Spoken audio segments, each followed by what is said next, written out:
25 বছর আগে মমতা বন্দ্যোপাধ্যায় বলেছিলেন ম্যান মেড ফ্লাড।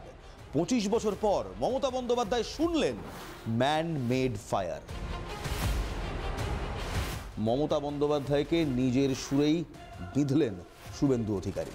খিদিরপুরে আগুন লেগেছিল নাকি লাগানো হয়েছিল?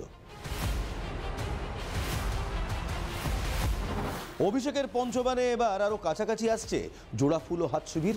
কারণ অভিষেকের সুরে সুর মিলিয়েই কিন্তু হাত শিবির কিংবা ইন্ডিয়া জোটের আরো কাছাকাছি আসা পেহেলগাঁও ইস্যুতে। 24-এর ভোটের আগে রাম মন্দির আর 26-এর ভোটের আগে অপারেশন সিঁদুর। সজল ঘোষের সন্তোষ মিত্র স্কোয়ারের এবারের পুজোর থিম নিয়ে জোর জল্পনা। বিশ্বের চতুর্বৃহৎ অর্থনীতি, কিন্তু চাকরির আকাল। রিপোর্ট বলছে গ্রাম শহর সর্বত্র চাকরি কমেছে। তাহলে আর অর্থনীতিতে বেড়ে লাভটা কি হলো জনতার?